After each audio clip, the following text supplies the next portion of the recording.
Decode को powered by Mongia steel, steel का बादशाह।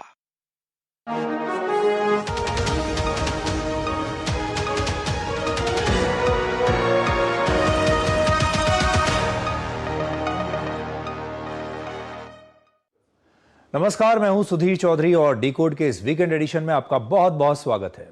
संडे हो या मंडे, पश्चिम बंगाल की जनता आजकल हर रोज टीएमसी नेताओं पर अंडे बरसा रही है। विधायक दल में बगावत होने के बाद अब ममता बनर्जी के खिलाफ यह विद्रोह दिल्ली तक पहुंचने वाला है। टीएमसी का बागी गुट अब अभिषेक बनर्जी को टीएमसी के संसदीय दल के नेता पद से भी हटाने की तैयारी कर रहा है। यानी पहले विधानसभा में विद्रोह हुआ और अब लोकसभा में भी होगा। और इस सब के बीच आज हम आपको ममता बनर्जी के अकेलेपन की तस्वीरें भी दिखाएंगे। इसके बाद आपको बताएंगे कि कैसे 10 जून को प्रधानमंत्री मोदी भारत के सभी प्रधानमंत्रियों का रिकॉर्ड तोड़ने वाले हैं। 10 जून 2026 को प्रधानमंत्री मोदी पहली लोकसभा के गठन के बाद आजाद भारत में सबसे लंबे समय तक लगातार पद पर रहने वाले प्रधानमंत्री बन जाएंगे। और इसके साथ ही प्रधानमंत्री मोदी पूर्व प्रधानमंत्री पंडित जवाहरलाल नेहरू का रिकॉर्ड तोड़ देंगे। 10 जून को उनका लगातार कार्यकाल 4399 दिन का हो जाएगा, जो पंडित नेहरू के 4398 दिनों के रिकॉर्ड से एक दिन ज्यादा होगा। और आखिर में आपको यह दिखाएंगे कि विराट कोहली और अनुष्का शर्मा को आजकल एक आदर्श जोड़ी क्यों कहा जा रहा है और क्यों देश का हर पति और पत्नी उनके जैसा बनना चाहता है। बहुत सारे लोग इनके रिश्ते को आजकल अध्यात्म से जोड़ रहे हैं। आज हम ये डिकोड करेंगे कि विराट कोहली और अनुष्का शर्मा की खुशियों का राज आखिर क्या है, क्योंकि आप लगातार उनकी तस्वीरें देखते हैं जहां पर वो मंदिर में जा रहे हैं, जहां पर वो भजन कर रहे हैं। इस प्रकार की खबरों के बीच ये आज का जो विश्लेषण है उनकी इस जोड़ी के बारे में, ये आपके लिए बड़ा दिलचस्प रहेगा। लेकिन आज सबसे पहले मैं शुरुआत करना चाहता हूं ममता बनर्जी की नई तस्वीरों के साथ। एक जमाने में जब वो अपने घर से निकला करती थी तो सैकड़ों हजारों लोग उनके साथ चलते थे, लेकिन आज वो कितनी अकेली दिख रही हैं, ये आज आप इन तस्वीरों में देखिए। पश्चिम बंगाल में बदलाव की ये तस्वीर देखिए कि जहां पर खड़े होकर ममता बनर्जी ने नेताजी सुभाष चंद्र बोस की प्रतिमा के सामने हाथ जोड़े, ठीक उसी के बगल में बीजेपी का झंडा भी लहरा रहा है। ये देखिए, ममता बनर्जी यहां खड़ी हैं, लेकिन पीछे बैकग्राउंड में बीजेपी का झंडा लहराते हुए आपको दिखाई दे रहा है। और यही इस समय पश्चिम बंगाल की सच्चाई है। दिलचस्प बात यह है कि सुभाष चंद्र बोस की यह प्रतिमा कोलकाता विधानसभा के बहुत नजदीक है।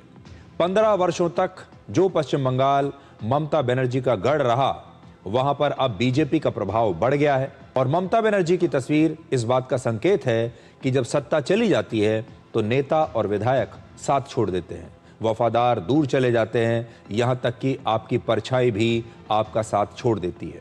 सत्ता जाते ही भीड़ छटने लगती है और राजनीतिक रिश्तों की असली परीक्षा शुरू हो जाती है।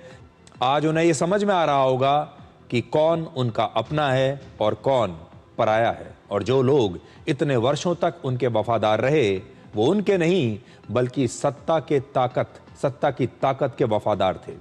किसी भी नेता के लिए सबसे मुश्किल समय वही होता है जब वो सत्ता से बाहर चला जाता है। और ममता बनर्जी का ये संघर्ष अभी तो सिर्फ शुरू ही हुआ है।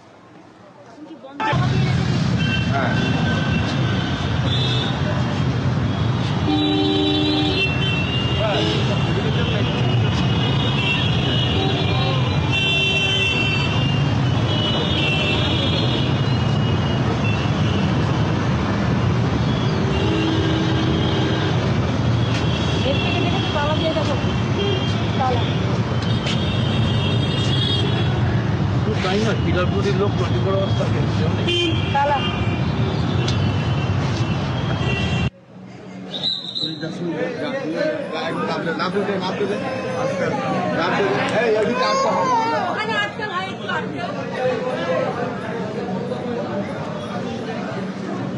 अच्छा नाम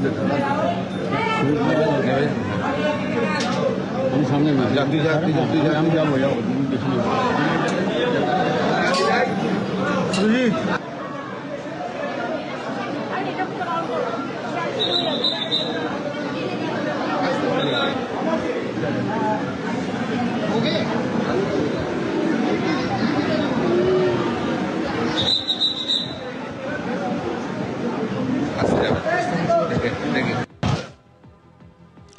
समय का चक्र देखिए, अपने 15 वर्षों के शासन में ममता बनर्जी ने मुस्लिम तुष्टीकरण किया, लेकिन वही ममता बनर्जी कोलकाता के मशहूर कालीघाट इलाके के प्रसिद्ध काली मंदिर पहुंची। वो तस्वीरें भी देखिए।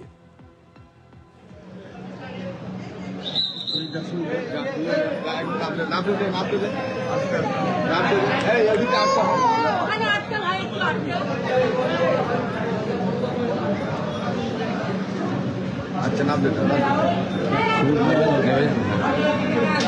हम सामने में जल्दी हम जाओ जाओ सुजीत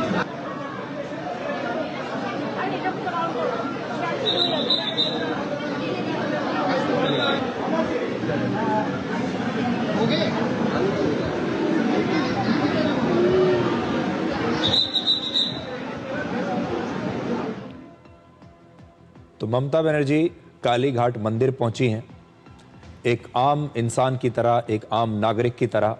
और 15 साल के बाद ममता बनर्जी शायद इस प्रकार से पहली बार नजर आई हैं, जब वो बिल्कुल अकेली हैं। उनके आसपास जो पूरा तामझाम हुआ करता था जब वो मुख्यमंत्री थी, वो एक अलग ही प्रकार का हुआ करता था। लेकिन आज आप देखिए कि ममता बनर्जी खुद को कितना अकेला महसूस कर रही होंगी। और जब सत्ता जाती है तो यही होता है। बहुत साल पहले अंडों को प्रमोट करने के लिए टीवी पर एक विज्ञापन आता था, संडे हो या मंडे रोज खाओ अंडे। लेकिन अब ऐसा लगता है कि पश्चिम बंगाल की जनता इसी विज्ञापन को फॉलो कर रही है। अब वहां की जनता टीएमसी के नेताओं से कह रही है, संडे हो या मंडे रोज खाओ अंडे। और इसीलिए संडे हो या मंडे यानी दिन कोई भी हो, टीएमसी के नेता जैसे ही बाहर निकलते हैं, जनता उन पर अंडों की बरसात शुरू कर देती है। पश्चिम बंगाल पुलिस ने 3 जून को टीएमसी के पार्षद अरिजीत दास ठाकुर को जबरन वसूली के आरोप में कोलकाता से गिरफ्तार किया था। और इस दौरान आम लोगों ने इस टीएमसी पार्षद पर लगातार अंडे फेंके और चोर चोर के नारे भी लगाए।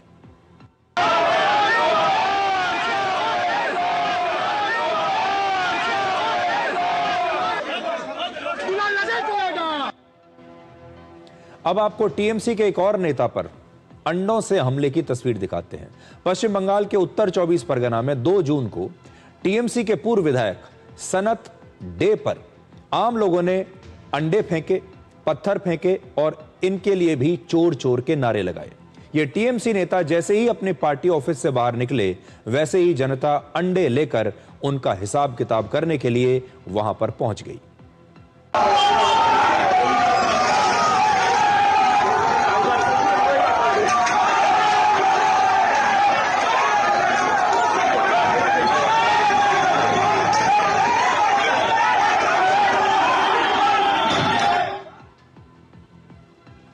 ऐसा लगता है कि पश्चिम बंगाल की जनता ने टीएमसी नेताओं पर अपना गुस्सा दिखाने के लिए अंडों को अपना सबसे बड़ा हथियार बना लिया है। इसी तरह 30 मई को पश्चिम बंगाल के सोनारपुर में अभिषेक बनर्जी पर भी आम जनता ने ऐसे ही अंडे फेंके थे। ये तस्वीरें आपने देखी होंगी। ममता बनर्जी के लिए ये एक बहुत खतरनाक स्थिति है, क्योंकि टीएमसी के गढ़ पश्चिम बंगाल में ही आम जनता इस पार्टी के नेताओं का सिर्फ विरोध नहीं कर रही, बल्कि अब सरेआम सड़कों पर उनका अपमान भी कर रही है। और ये अपमान ममता बनर्जी के भतीजे अभिषेक बनर्जी ने भी सहा है। अब टीएमसी के एक और नेता को देखिए। इस नेता का नाम है शाहिदुल मियां और ये आम लोगों से प्रधानमंत्री आवास योजना के तहत मकान दिलाने के लिए कट मनी वसूलता था। और यह कट मनी 5,000 रुपए से लेकर 20,000 रुपए तक होता था। लेकिन जब जनता ने इसके घर को चारों तरफ से घेर लिया, तो यह नेता बचने के लिए अपने बेड के नीचे छिप गया।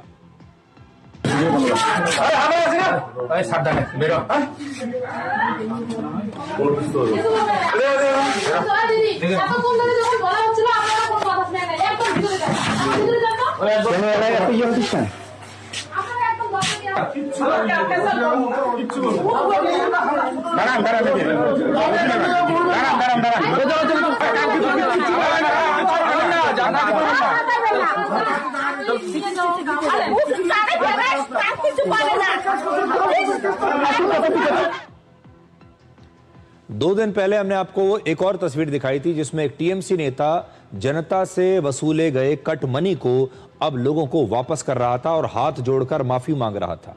इस वीडियो के बाद अब पूरे पश्चिम बंगाल की जनता टीएमसी नेताओं से कट मनी के रूप में वसूला गया पैसा वापस मांग रही है। पश्चिम बंगाल में जिस तरह की स्थिति इस समय दिख रही है, ऐसा इससे पहले कभी भी भारत के किसी राज्य में नहीं देखा गया। ऐसा नहीं है कि भारत के किसी राज्य में कोई पार्टी कभी सत्ता से बाहर नहीं हुई, ऐसा नहीं है कि कोई पार्टी चुनाव नहीं हारी, ऐसा नहीं है कि कोई मुख्यमंत्री चुनाव ना हारा हो, सत्ता से बाहर ना गया हो, लेकिन इस प्रकार की स्थिति किसी और राज्य में किसी और नेता के साथ, किसी और पार्टी के नेताओं के साथ देखने को नहीं मिली है। और अभी मैंने जिन नेताओं की तस्वीरें आपको दिखाई हैं एक एक करके, ये कौन नेता हैं? ये वो नेता हैं जो टीएमसी के दबंग नेता हुआ करते थे एक जमाने में, जो लोगों से जबरदस्ती पैसा वसूलते थे। इनका डर था, खौफ था, किसी की हिम्मत नहीं थी कि इनके सामने कुछ बोले। ये नेता जिसे कहते थे उसे जनता को वोट डालना पड़ता था। और आज देखिए जनता का गुस्सा कैसे फूट के निकल रहा है और इन नेताओं की जनता ने क्या हालत कर दी है। अब जिस तरह से पश्चिम बंगाल विधानसभा में टीएमसी के बागी गुट ने ममता बनर्जी से उनकी पार्टी छीन ली, उसी तरह अब लोकसभा में भी अभिषेक बनर्जी से संसदीय दल के नेता की कुर्सी छीनी जा सकती है। इसकी पूरी प्लानिंग चल रही है।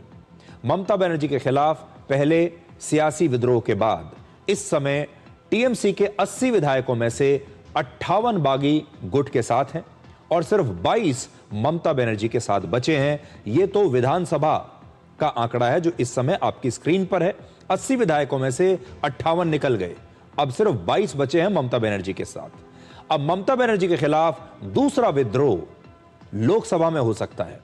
बागी गुट का यह दावा है कि लोकसभा में टीएमसी के 28 सांसदों में से 23 उनके साथ हैं और ये 23 ममता बनर्जी को छोड़ने के लिए तैयार बैठे हैं और सिर्फ 5 सांसद ही इस समय ममता बनर्जी के साथ बचे हैं लोकसभा में। इस समय अभिषेक बनर्जी लोकसभा में टीएमसी के संसदीय दल के नेता हैं और अब बागी गुट अभिषेक बनर्जी को हटाकर संसद में इस संसदीय दल का अपना नेता चुनना चाहता है, किसी और नेता को। बागी गुट का दावा है कि लोकसभा में 23 से ज्यादा सांसद उनके साथ हैं और अब वो संसदीय दल के नए नेता को चुन सकते हैं, अभिषेक बनर्जी को हटा सकते हैं। बागी गुट के मुताबिक लोकसभा में अभिषेक बनर्जी, कल्याण बनर्जी, महुआ मोइत्रा, आबू ताहिर और खलीलुर रहमान, ये 5 सांसदों को छोड़कर टीएमसी के बाकी के सभी 23 सांसद इस समय उनके साथ हैं। मतलब बस 5 सांसद ऐसे बचे हैं उनके पास जिनका नाम उस लिस्ट में शामिल नहीं है जो इस समय ममता बनर्जी के खिलाफ विद्रोह कर सकते हैं। इस समय लोकसभा में टीएमसी के 28 सांसद हैं कुल मिलाकर, राज्यसभा में 13 सांसद हैं, यानी संसद में टीएमसी के कुल मिलाकर 41 सांसद हैं। अब अगर टीएमसी के बागी गुट को अभिषेक बनर्जी को संसदीय दल के नेता के तौर पर हटाना है तो उन्हें लोकसभा में टीएमसी के 2/3 सांसदों के समर्थन की आवश्यकता होगी। बागी गुट को 28 सांसदों का 2/3 यानी 19 सांसदों के समर्थन की जरूरत पड़ेगी, जबकि बागी गुट इस आंकड़े से 4 ज्यादा यानी 23 सांसदों के समर्थन का दावा कर रहा है। यह बहुत बड़ा दावा है, लेकिन अगर यह दावा सही है तो आप समझ लीजिए कि अभिषेक बनर्जी का जाना तय है और अब यही विद्रोह आपको संसद में भी दिखाई देगा टीएमसी के खिलाफ, ममता बनर्जी के खिलाफ। टीएमसी के बागी गुट ने जिस तरह विधानसभा स्पीकर को 2/3 विधायकों का समर्थन पत्र देकर वहां पर नेता विपक्ष को बदल दिया, उसी तरह टीएमसी का यह बागी गुट लोकसभा स्पीकर को 2/3 सांसदों का समर्थन पत्र देकर अब अभिषेक बनर्जी की जगह अपना नया नेता बना सकता है। और यह सब कुछ कब हो सकता है? यह होगा जुलाई के तीसरे हफ्ते में, यानी जब संसद के मॉनसून सेशन की शुरुआत होगी तभी आपको यह ड्रामा देखने को मिल सकता है।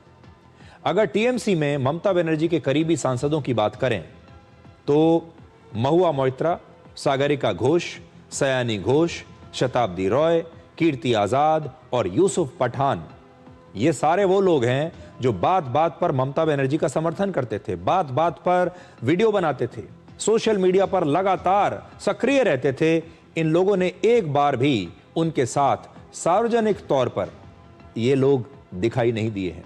आज बड़ा सवाल यह है कि जो इन ममता बनर्जी के सबसे करीबी लोग हुआ करते थे, ममता बनर्जी के बारे में किसी ने भी कुछ कह दिया, किसी ने कुछ लिख दिया, किसी ने कोई बयान दे दिया, तो सबसे पहले ये सांसद आकर ममता बनर्जी की तरफ से पैरवी करते थे। सबसे पहले यही लोग आकर सार्वजनिक बयान देते थे, अपने वीडियो बनाते थे, सोशल मीडिया पर आकर बड़े बड़े पोस्ट लिखते थे। लेकिन जब से ममता बनर्जी हारी हैं और ये विद्रोह शुरू हुआ है, तब से ये लोग कहां गायब हैं। ममता बनर्जी के जो करीबी लोग हैं वो ये जानना चाहते हैं, इस देश के लोग भी ये जानना चाहते हैं कि उनके ये सारे सांसद, उनके करीबी लोग आखिर कहां हैं। ये ममता बनर्जी के साथ नजर क्यों नहीं आ रहे हैं, किसी तस्वीर में नहीं है, किसी वीडियो में नहीं है, और अभी तक इन्होंने कोई सार्वजनिक बयान भी नहीं दिया है, ये स्पष्ट करते हुए कि ये किसके साथ हैं। ऐसा लगता है कि इस मुश्किल वक्त में सबने ममता बनर्जी का साथ छोड़ दिया है और ममता बनर्जी अकेली पड़ गई हैं। इस समय टीएमसी के 23 सांसद ममता बनर्जी को छोड़ने के लिए तैयार बैठे हैं और यह दावा खुद टीएमसी के पूर्व नेता रिजू दत्ता कर रहे हैं, जिन्हें कुछ दिन पहले ममता बनर्जी ने सस्पेंड कर दिया था। धुरंधर पार्ट 1 है बंगाल विधानसभा, धुरंधर पार्ट 2 है देश का संसद। क्योंकि जो हालत है, इस हालत में तृणमूल कांग्रेस में कोई रहना नहीं चाह रहा है। क्योंकि जो भी तृणमूल के सांसद हो, विधायक हो या प्रवक्ता हो या लीडर्स हो, इनके साथ जो बेइज्जती किया गया, इनके साथ इनको जो अपमान किया गया, इनके साथ जो थ्रेट कल्चर चलाया गया, जैसे धमकाया गया, चमकाया गया, जैसे भय का पूरा माहौल था, उसमें कोई नहीं रहना चाहता, कोई नहीं। मेरे पास तो इतना भी खबर है कि 20 सांसद एप्लीकेशन फॉर्म डाल चुके हैं बीजेपी के दफ्तर में, पर बीजेपी ले नहीं रही है। खबर सूत्रों के मुताबिक मेरे पास खबर है कि शायद 9 सांसदों का एक शॉर्टलिस्ट बना है। अब बीजेपी पार्टी जानती है, मैं तो बीजेपी में नहीं हूं, बीजेपी जानती है किसको लेगी किसको नहीं लेगी, या किसी को लेगी भी कि नहीं लेगी। बट इतना है कि 20 सांसद ने एप्लीकेशन फॉर्म फिलअप करके रखा हुआ है, ये मेरे पास सूत्रों के मुताबिक खबर है। टीएमसी के बागी गुट में सबसे ज्यादा नाराजगी अभिषेक बनर्जी को लेकर है। टीएमसी से निष्कासित नेता संदीपन साहा के मुताबिक विधानसभा चुनाव में करारी हार के बाद भी टीएमसी के नेताओं, सांसदों और विधायकों पर अभिषेक बनर्जी का गुणगान करने का दबाव लगातार डाला जा रहा था और पूरी कोशिश ये थी कि इस हार के लिए उन्हें जिम्मेदार न माना जाए। दल जब हार गया, उसके बाद जब हम लोग मीटिंग में गए थे, वहां पे सारे एमएलएस को बोला गया था कि अभिषेक के बारे में कोई कुछ नहीं बोल सकता है, वो बहुत अच्छा काम किया, सब खड़े होकर उसको स्टैंडिंग ओवेशन दो। ऐसे ऐसे एमएलएस, जो एमएलए तब से है जब अभिषेक बनर्जी शायद स्कूल में पढ़ते थे, उनको खड़े होकर स्टैंडिंग ओवेशन देना पड़ा। कहीं ना कहीं तो मन में लगेगा, कहीं ना कहीं तो कुछ तो इसका रिएक्शन होगा। अभी भी अगर दल यही सोचते हैं कि हम ही लोग सब कुछ है, किसी से कोई डिस्कशन नहीं करना है, किसी का कोई ओपिनियन नहीं लेना है, हम लोग डिसाइड करके आप लोग को बोल देंगे और आप लोग को वही राह में चलना पड़ेगा, ऐसे होते हुए आया है। आज जब मौका मिल रहा है कि इसको नकारने का, लोग नकार रहे हैं। क्या ममता बनर्जी, अभिषेक बनर्जी या जो उधर के जो भी एमएलए हैं या सांसद या कोई भी, किसी का कॉल आप लोगों के पास में आया? नहीं, ऐसा कुछ नहीं आया। कोई एमएलए हमसे कांटेक्ट नहीं किया, या फिर ममता बनर्जी या अभिषेक बनर्जी ने भी हमसे कोई कांटेक्ट नहीं किया। अब देखिए, जो ममता बनर्जी के कुछ करीबी नेता हैं वो ये कहते हैं कि ये जो बागी विधायक भी हैं, ये ममता बनर्जी के नाम पर ही चुनाव जीतकर यहाँ तक आए हैं। उनका मानना है कि ये चुनाव ममता बनर्जी के नाम पर हुआ था और जो लोग जीत कर आए हैं वो ममता बनर्जी के नाम पर चुनाव जीत कर आए हैं। उन्हें ऐसा नहीं करना चाहिए था। इस पूरे खेल के पीछे बीजेपी है। लेकिन ये लोग ये भूल गए कि ममता बनर्जी तो खुद ही अपना चुनाव हार गई। जो नेता खुद चुनाव हार जाए, वो भी अपने गढ़ से, भवानीपुर से, उनके नाम पर दूसरे लोग कैसे जीत कर आ सकते हैं, ये थोड़ा सोचने की बात है। तो अब बड़ा सवाल यह है कि क्या पश्चिम बंगाल से विपक्ष के खिलाफ एक नए विद्रोह की शुरुआत हो गई है? यह बहुत महत्वपूर्ण विषय है, इसे आप ध्यान से सुनिएगा। आपको याद होगा, पिछले साल सितंबर के महीने में नेपाल में जेन जी का एक जबरदस्त आंदोलन हुआ था, जिसमें उन्होंने नेपाल में प्रधानमंत्री ओली की सरकार को उखाड़ फेंका था। और तब नेपाल के युवाओं ने नेपाल सरकार में पूर्व प्रधानमंत्रियों सहित कैबिनेट के कई सीनियर मंत्रियों के घरों को घेर लिया था। सरेआम वहां के बड़े बड़े नेताओं को सड़कों पर दौड़ा दौड़ा कर उनकी पिटाई की थी। आप शायद भूल गए होंगे, आप नेपाल की इन तस्वीरों को देखिए।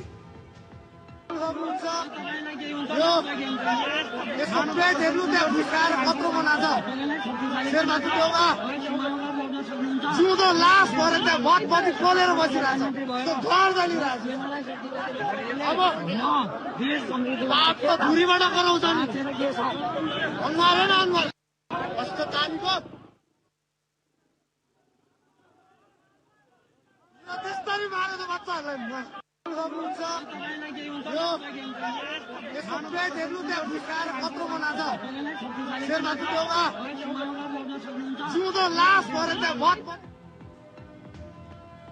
नेपाल की इन तस्वीरों के आने के बाद भारत के कई विपक्षी नेताओं को एक नई उम्मीद जगी और उन्होंने भी भारत के युवाओं और जेन जी को यह कहकर भड़काना शुरू कर दिया कि आप भी सड़कों पर निकलकर ऐसा ही आंदोलन भारत में कीजिए और भारत की सरकार को उखाड़ फेंकिए। तब कई विपक्षी नेताओं ने भारत में नेपाल जैसा माहौल बनाने की कोशिश की थी।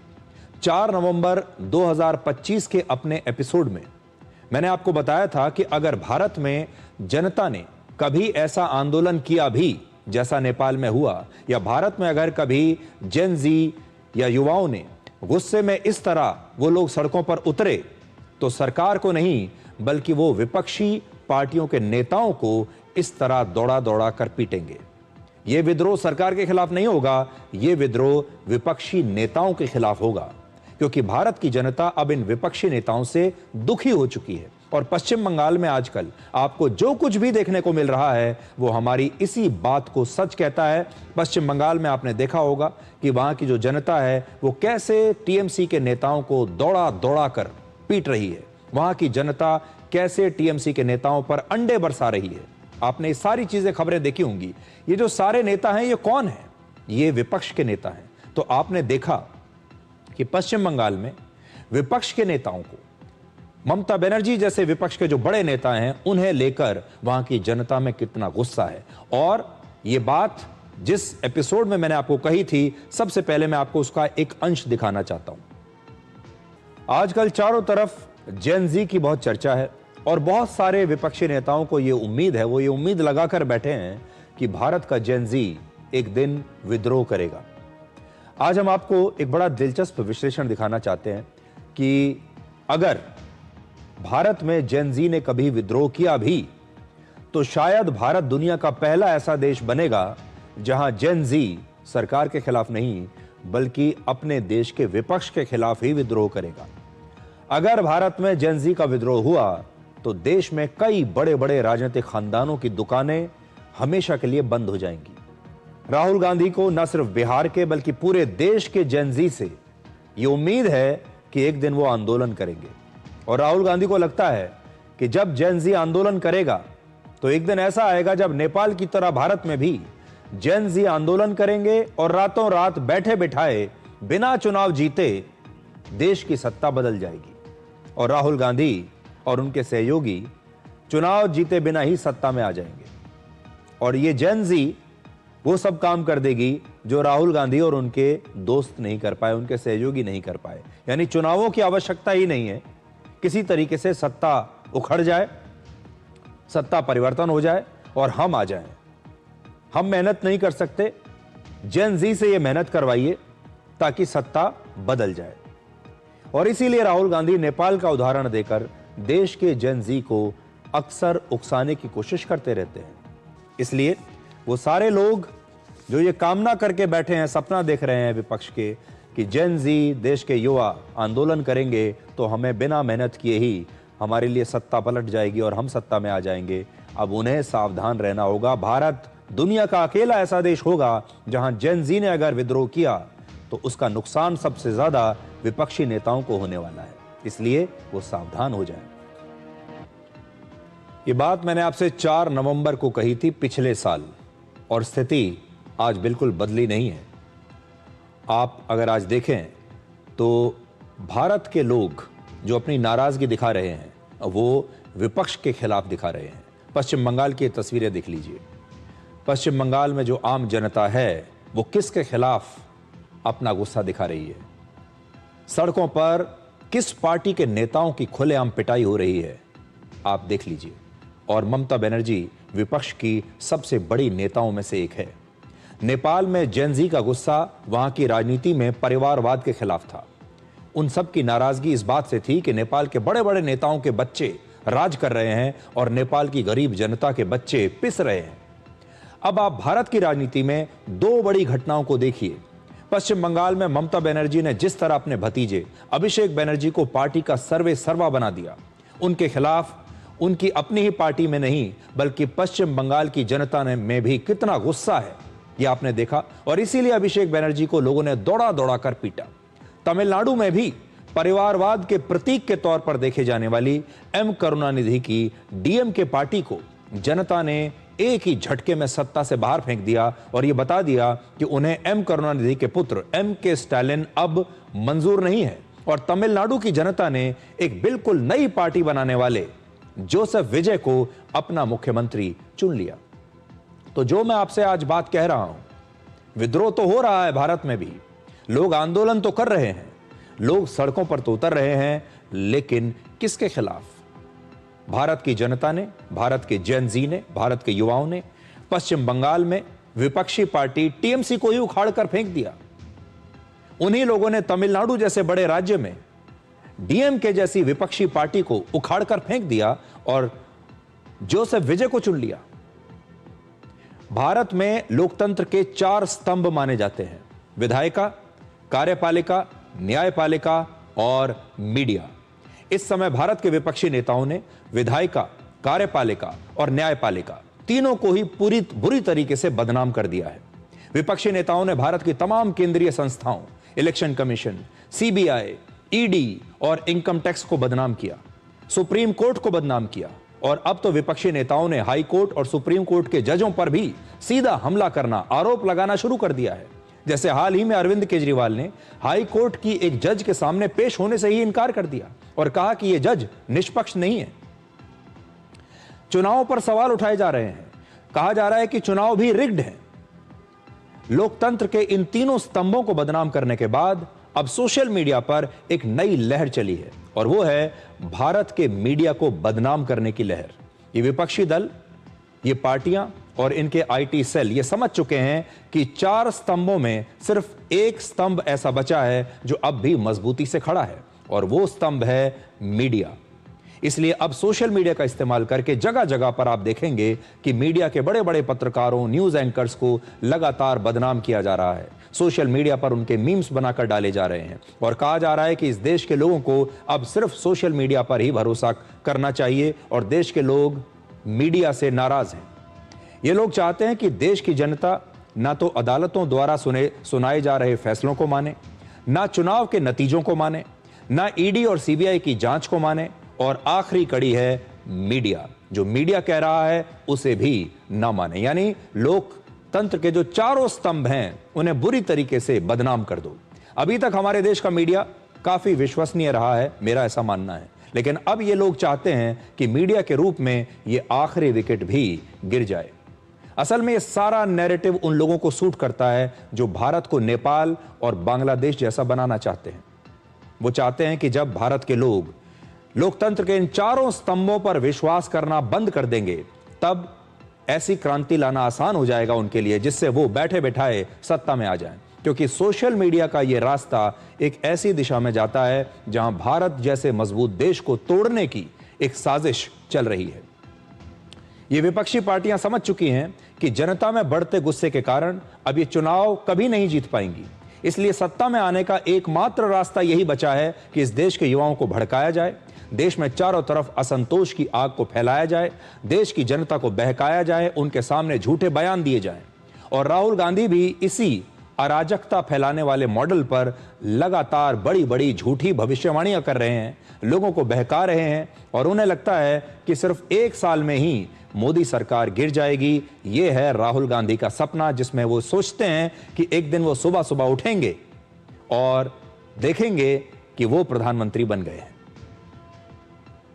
हिंदुस्तान के अंदर, सिस्टम के अंदर इंस्टीट्यूशनल रिवोल्ट हो रहा है। तो आप सोचती हैं कि इलेक्शन कमीशन फुली कंट्रोल्ड है। वो 3 साल पहले फुली कंट्रोल्ड है। चीफ इलेक्शन कमिश्नर के मैसेजेस मेरे पास आ रहे हैं। Head of intelligence system, senior judiciary, सारों के सारे रिवोल्ट कर रहे हैं, इंफॉर्मेशन दे रहे हैं हमें। तो जो कंट्रोल का सिस्टम था एक तरफ से, वो कोलैप्स कर रहा है अंदर से, क्योंकि लोगों को दिख रहा है कि जनता का प्रेशर अब ऐसा भयंकर आएगा, अगर हम इस रास्ते पे चलते गए तो हमारे लिए रिस्क हो जाएगा। आप क्या सोचते हो, अगर जनता को मालूम है कि इलेक्शन सिस्टम रिग्ड है और जनता की मतलब इकोनॉमिक प्रेशर, गरीबी, दर्द के कारण जनता में गुस्सा आ गया, आप क्या सोचते हो कि इलेक्शन कमिश्नर को डर नहीं लगेगा कल क्या होने वाला है? तो अब क्या हो रहा है, सिस्टम अंदर से ऐसे हिल रहा है पूरा। और मैं आपको ये बता दूं कि मेरे पास इंफॉर्मेशन आ रही है, सिस्टम मुझे इंफॉर्मेशन दे रहा है, मोदी जी के बारे में, शाह जी के बारे में, उनके बेटों के बारे में, मिनिस्टर्स के बारे में, अजीत डोवल के बारे में पूरा इंफॉर्मेशन है, धड़ाधड़ हमारे सिस्टम से आ रहा है। अब यह हो सकता है कि जनता के प्रेशर को यह सप्रेस करने की कोशिश करें, इमरजेंसी जैसी चीज कर दें, हो सकता है। तो राहुल गांधी का बिजनेस मॉडल देखिए, चुनावों को लेकर जब वो चुनाव में हारते हैं तो कहते हैं कि वोट चोरी हो गई। पश्चिम बंगाल में आज आप देख लीजिए कांग्रेस पार्टी की क्या हालत हो गई है। डीएमके के साथ उन्होंने गठबंधन किया था। तमिलनाडु के चुनाव में देख लीजिए आज कांग्रेस पार्टी की क्या हालत हो गई है। बाकी के राज्यों में, बिहार में देख लीजिए कांग्रेस पार्टी की आज क्या हालत हो गई है। लेकिन वो लगातार हमारे चुनावी प्रक्रिया को निशाना बनाते हैं, कहते हैं वोट चोरी हो रहे हैं, अदालतों को निशाना बना रहे हैं, हमारे देश की एजेंसीज को निशाना बना रहे हैं, और मीडिया के बारे में वो लगातार क्या कहते हैं ये तो मुझे बताने की जरूरत नहीं। आज जो उन्होंने बयान दिया है ये बहुत खतरनाक बयान है, ये बहुत ही आपत्तिजनक बयान है। इस बयान के बाद आज भारत के chief election commissioner Gyanesh Kumar को राहुल गांधी पर मानहानि का मुकदमा जरूर करना चाहिए। उन्होंने हेड ऑफ इंटेलिजेंस का जिक्र किया। मेरे हिसाब से शायद वो इंटेलिजेंस ब्यूरो की बात कर रहे थे कि इंटेलिजेंस ब्यूरो के लोग भी, उनके चीफ भी उन्हें जानकारियां दे रहे हैं, उन्हें मैसेज भेज रहे हैं। तो आज आईबी के चीफ तपन कुमार डेका को भी राहुल गांधी से बात करनी चाहिए और उनसे पूछना चाहिए कि किस आधार पर उन्होंने इतना बड़ा दावा किया।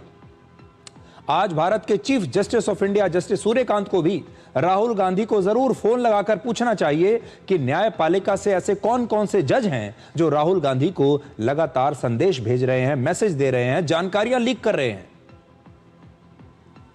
मैं आज ये बात कहना चाहता हूं कि ये तीनों बहुत ही इस देश के सम्मानित लोग हैं, संवैधानिक पदों पर बैठे हैं। आज इन्हें राहुल गांधी से जरूर यह पूछना चाहिए कि राहुल गांधी आए और पूरे देश के सामने ये स्पष्ट करें कि आईबी से कौन है जो उन्हें ये लगातार इंफॉर्मेशन लीक कर रहा है, कौन कौन से ऐसे जज हैं जुडिशरी से जो वो कह रहे हैं जो उन्हें इंफॉर्मेशन लीक कर रहे हैं उनके सामने, और वो जिस चुनाव आयुक्त की बात कर रहे हैं वो कौन है। आज ये बात ऐसे नहीं जानी चाहिए, और अगर ये बात साबित नहीं होती तो फिर राहुल गांधी के खिलाफ कानूनी रूप से कार्रवाई करनी चाहिए, क्योंकि राहुल गांधी इस देश को बहका रहे हैं, झूठे दावे कर रहे हैं। यह दावा तो उन्हें साबित करना ही पड़ेगा। और इससे भी बड़ी बात, खतरनाक बात जो उन्होंने कही वो ये कि बहुत जल्द भारत में इमरजेंसी लग सकती है, आपातकाल लग सकता है।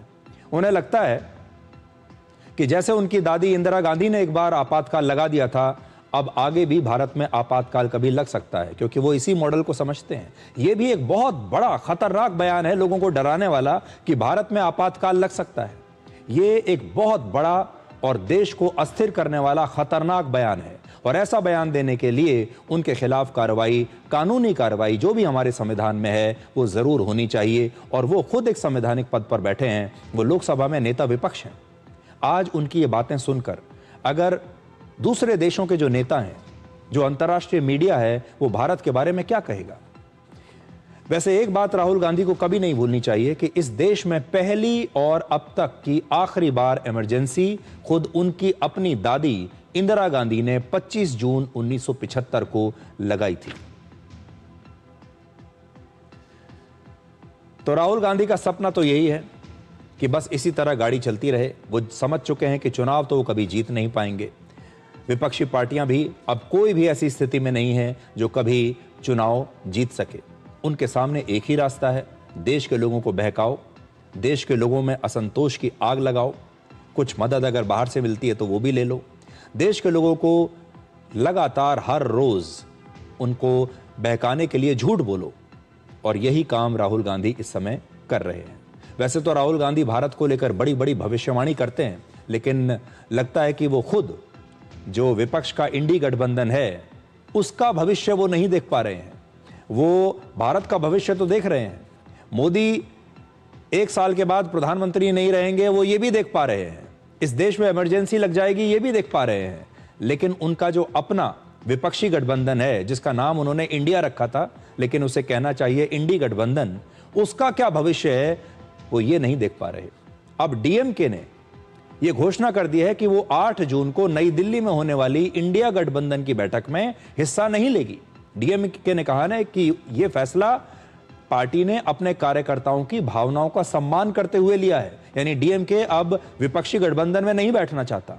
डीएमके का आरोप है कि तमिलनाडु विधानसभा चुनाव के बाद कांग्रेस ने उसके साथ विश्वासघात किया, जिससे डीएमके के कार्यकर्ता अब कांग्रेस से नाराज हैं। तमिलनाडु चुनाव में डीएमके और कांग्रेस ने साथ मिलकर चुनाव लड़ा था, लेकिन चुनाव के बाद राहुल गांधी ने जोसेफ विजय और उनकी पार्टी को समर्थन देने का ऐलान कर दिया। इसी बीच एक और बड़ी खबर यह है कि डीएमके को लोकसभा सचिवालय से संसद में कांग्रेस से अलग बैठने की मंजूरी मिल गई है। इस मंजूरी के बाद लोकसभा में डीएमके के सांसद अब कांग्रेस के सांसदों के साथ नहीं बैठेंगे, उनसे अलग बैठेंगे। डीएमके की मांग थी कि वो अब कांग्रेस के साथ संसद में नहीं बैठना चाहती। ये सब चीजें राहुल गांधी को दिखाई नहीं दे रही, और राहुल गांधी को विपक्ष के नेता पश्चिम बंगाल में कैसे सड़कों पर पिट रहे हैं यह दिखाई नहीं दे रहा। राहुल गांधी को विपक्षी पार्टी डीएमके तमिलनाडु में कैसे चुनाव बुरी तरीके से हार गई यह दिखाई नहीं दे रहा। राहुल गांधी को अपनी पार्टी का परफॉर्मेंस पश्चिम बंगाल में 2 सीटों पर सिमट गई यह दिखाई नहीं दे रहा। कांग्रेस जैसी पार्टी तमिलनाडु में सिर्फ 5 सीटों पर सिमट गई, उन्हें यह दिखाई नहीं दे रहा। उन्हें दिखाई यह दे रहा है कि अगले 1 साल में उनका नंबर आने वाला है। इसी महीने 10 जून को प्रधानमंत्री मोदी एक नया रिकॉर्ड बनाएंगे। 10 जून 2026 को प्रधानमंत्री मोदी पहली लोकसभा के गठन के बाद आजाद भारत में सबसे लंबे समय तक लगातार पद पर रहने वाले प्रधानमंत्री बन जाएंगे, और इसके साथ ही प्रधानमंत्री मोदी पूर्व प्रधानमंत्री पंडित जवाहरलाल नेहरू का रिकॉर्ड भी तोड़ देंगे। अभी तक आपने यही सुना होगा कि पंडित जवाहरलाल नेहरू भारत के इतिहास में सबसे लंबे समय तक शासन करने वाले प्रधानमंत्री हैं। 15 अगस्त 1947 से लेकर 27 मई 1964 तक पंडित जवाहरलाल नेहरू कुल मिलाकर 6130 दिनों तक प्रधानमंत्री रहे। लेकिन 15 अगस्त 1947 से लेकर 13 मई 1952 तक पंडित नेहरू निर्वाचित प्रधानमंत्री नहीं थे। इस दौरान वो 1732 दिनों तक प्रधानमंत्री तो रहे, लेकिन वो चुनाव जीतकर प्रधानमंत्री नहीं बने थे, निर्वाचित प्रधानमंत्री नहीं थे।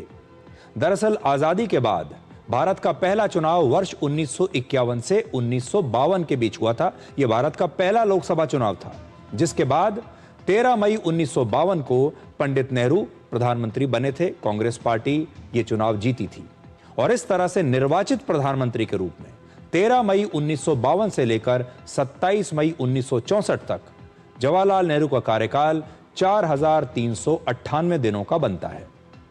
10 जून 2026 को प्रधानमंत्री मोदी का कार्यकाल 4399 दिनों का हो जाएगा, और इस तरह से 10 जून को प्रधानमंत्री मोदी भारत में, आजाद भारत में लगातार सबसे लंबे समय तक शासन करने वाले पहले प्रधानमंत्री बन जाएंगे।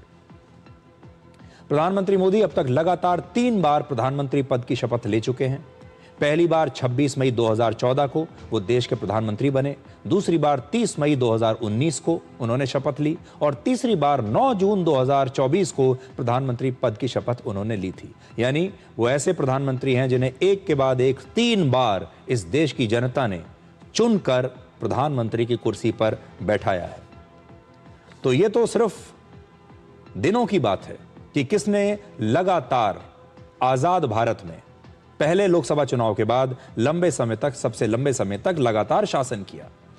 उपलब्धियां जब आप देखेंगे पंडित नेहरू और प्रधानमंत्री मोदी की इस 12 वर्ष की, तो भी आपको ये देखने को मिलेगा कि 12 वर्षों के इस कार्यकाल में प्रधानमंत्री मोदी की जो उपलब्धियां हैं वो कितनी बड़ी रही हैं। अब एक छोटा सा ब्रेक, और ब्रेक के बाद कुछ और खबरों को आपके लिए डिकोड करेंगे।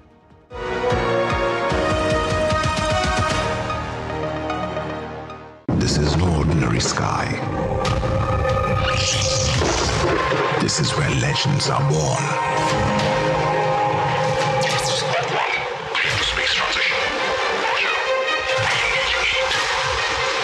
In the vast expanse above, the Indian Air Force reigns. Unseen, unstoppable, unmatched. Join the Indian Air Force to be a cut above. जल्दी टिफिन पैक करो। राजू, मोबाइल छोड़ो। अरे दीदी वो बैंक का नंबर चाहिए, रिफंड ही नहीं आया है। मिल गया। अब भी कॉल करता हूँ दीदी। बिना नंबर जांचे? हाँ? अक्सर जालसाज बैंक की नकली वेबसाइट और फर्जी नंबर से पैसों की धोखाधड़ी करते हैं। तो फिर सही नंबर? बैंक की ऑफिशियल वेबसाइट या तो कार्ड पर। आपने तो बचा लिया दीदी। काम से नहीं। आरबीआई कहता है सही वित्तीय बर्ताव करे आपका बचाव।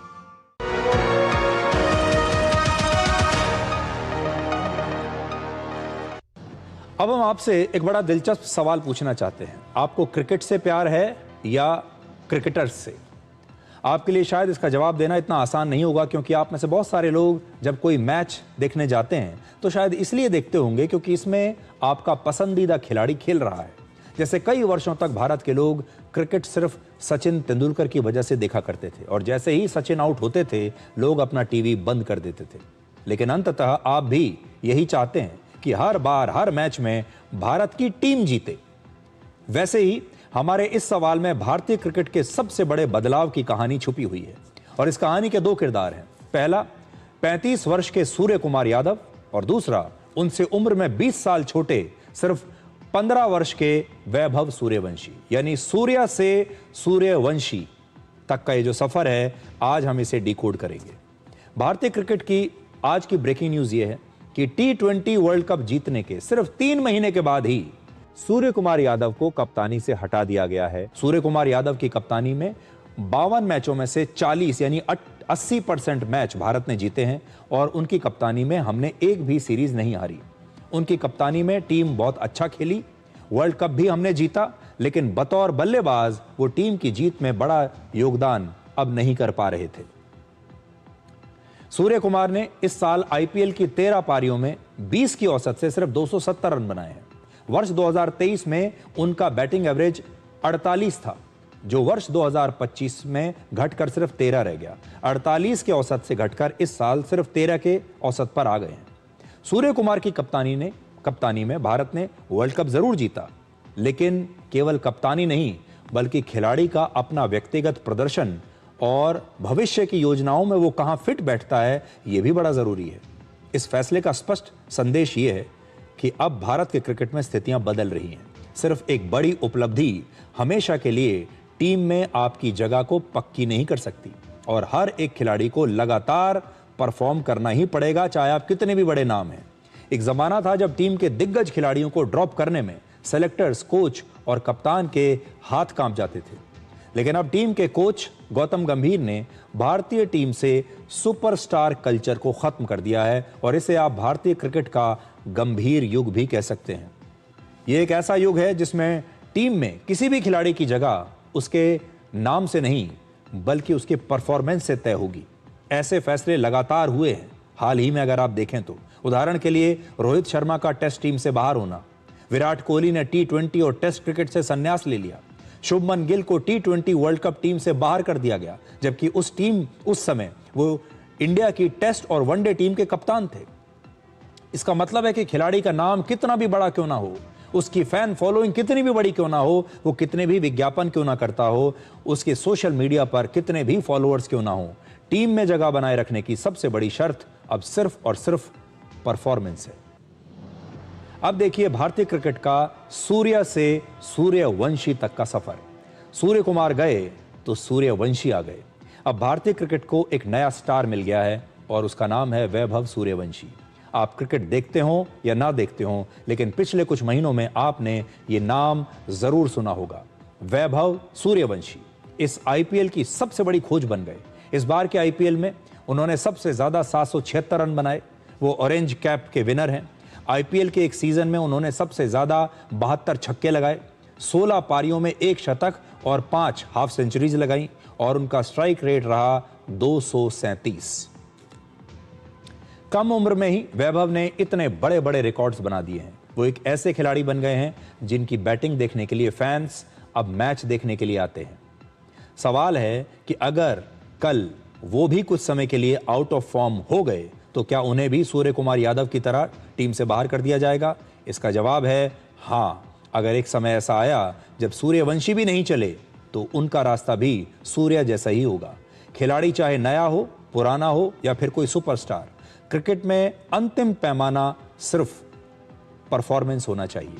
टीम इंडिया के सिलेक्शन को लेकर बहस कोई नई बात नहीं है, लेकिन अब टीम का सिलेक्शन नाम के आधार पर नहीं बल्कि परफॉर्मेंस के आधार पर हो रहा है और तभी ये टीम इतनी ज्यादा मजबूत दिखाई देती है। वैसे आज हमने आपको सूर्य कुमार यादव और वैभव सूर्यवंशी की कहानी सिर्फ क्रिकेट में आए बदलाव के बारे में बताने के लिए नहीं सुनाई। आज हम आपके साथ कुछ लाइफ लेसन्स भी शेयर करना चाहते हैं जो आप इस कहानी से सीख सकते हैं। अगर आप इन दोनों की कहानी को ध्यान से सुनेंगे तो पाएंगे इसमें जिंदगी के बहुत बड़े सबक छिपे हैं। पहला सबक तो यही है कि जिंदगी में अवसर बार बार नहीं मिलते, इसलिए हर मौके को आखिरी मौका मानकर अपनी पूरी ताकत और मेहनत इसमें झोंक देनी चाहिए। दूसरा सबक यह है कि सफलता और उपलब्धियां बहुत क्षणिक होती हैं, इसलिए अपनी किसी भी उपलब्धि के अहंकार में पड़कर आलसी नहीं बनना चाहिए और यह नहीं सोचना चाहिए कि एक बार अगर आपने उपलब्धि हासिल कर ली, एक बार बड़ा नाम बना लिया तो जीवन भर वही नाम चलता रहेगा। और तीसरा ये, खेल के मैदान में सीनियर और जूनियर कुछ नहीं होता, जो परफॉर्म करता है वही टिकता है।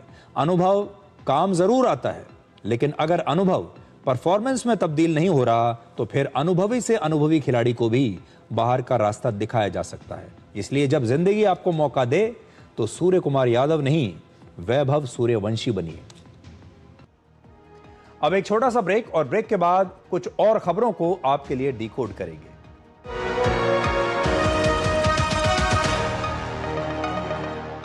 This is no ordinary sky. This is where legends are born.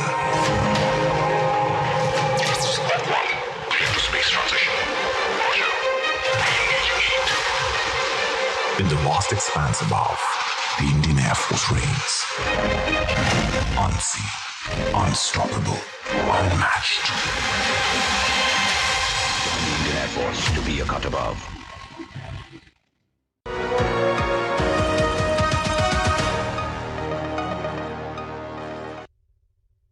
आपको अब ये बताएंगे कि विराट कोहली और अनुष्का शर्मा को आजकल पूरे देश में एक आदर्श जोड़ी क्यों कहा जा रहा है।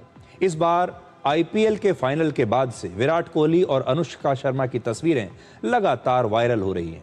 फाइनल में जीत के बाद विराट कोहली ने जिस प्रकार से अनुष्का शर्मा को गले लगाया, उनका धन्यवाद किया, उनके प्रति अपना सम्मान व्यक्त किया, हर जगह उन्हें अपने साथ रखा, अपने हर बड़े क्षण में हमेशा वो उनके साथ नजर आए, इसकी पूरे देश में चर्चा हो रही है। 37 साल के विराट कोहली और 38 साल के अनुष्का शर्मा दोनों ही बहुत बड़े सेलिब्रिटीज हैं, लेकिन इसके बावजूद लोग उन्हें सिर्फ एक सफल सेलिब्रिटी कपल के तौर पर नहीं बल्कि एक आदर्श पति पत्नी मान रहे हैं।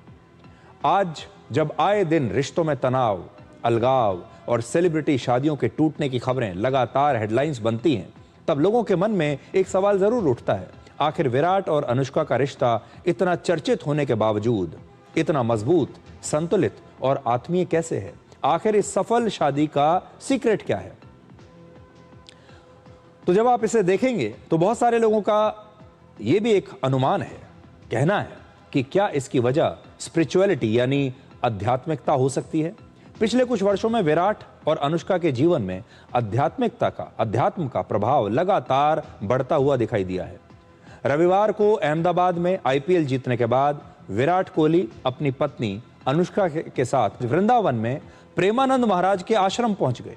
अपने खराब स्वास्थ्य की वजह से इस समय प्रेमानंद महाराज एकांतवास में हैं और उन्होंने अपने सभी सार्वजनिक कार्यक्रम अभी इस समय बंद कर रखे हैं और इसीलिए विराट और अनुष्का ने भी प्रेमानंद महाराज के सिर्फ दर्शन किए, लेकिन आज आप देखिए इतनी तपती धूप में विराट कोहली और अनुष्का शर्मा दोनों ही नंगे पैर आपको वहां प्रेमानंद महाराज के आश्रम में नजर आएंगे।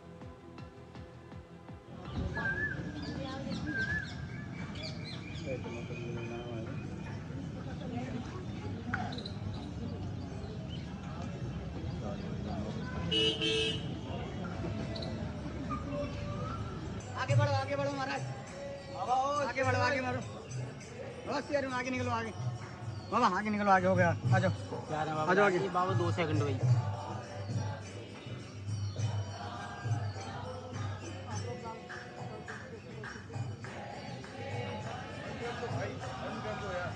आ जाओ, आ जाओ।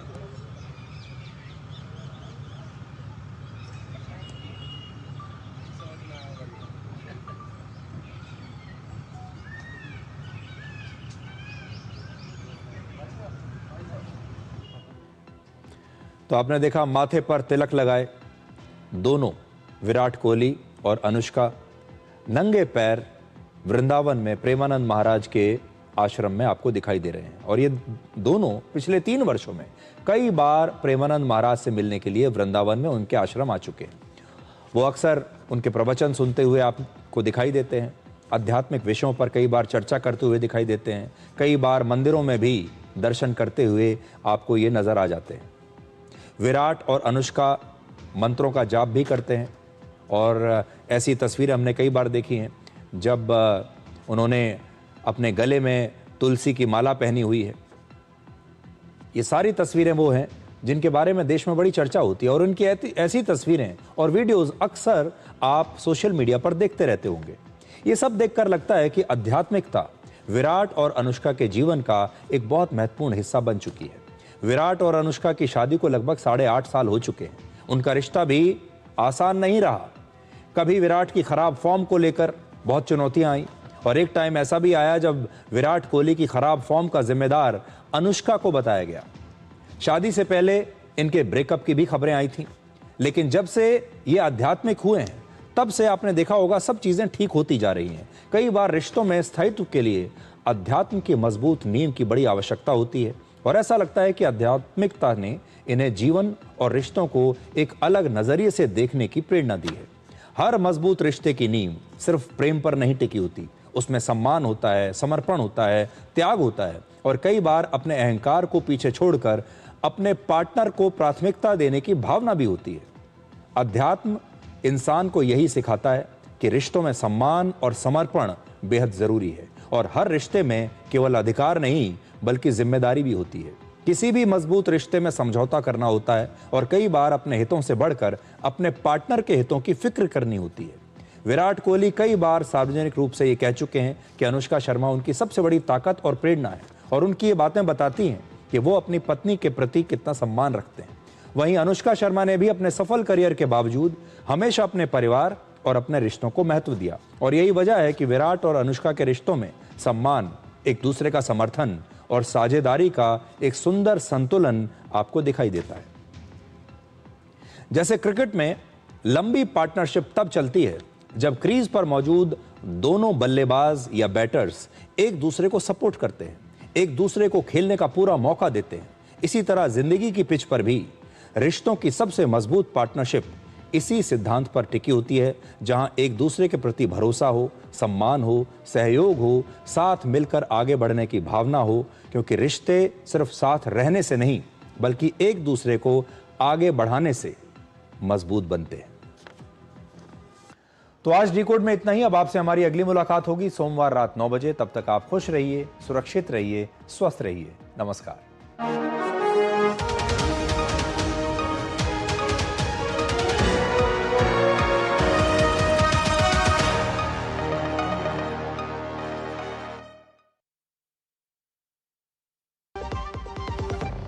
New ball, 40 games. यार क्या कर रही है? फिर वो यहाँ को ऐसा यूपीआई ऐप बताओ ना जो थोड़ा सिंपल हो, सिक्योर हो और मेरे लिए परफेक्ट हो। बैंक ऑफ बड़ौदा का बॉब ईपे यूपीआई ऐप। हाँ, पर उसके लिए तो बैंक ऑफ बड़ौदा में अकाउंट खोलना पड़ेगा ना। लेकिन बॉब ईपे यूपीआई ऐप के लिए कोई भी बैंक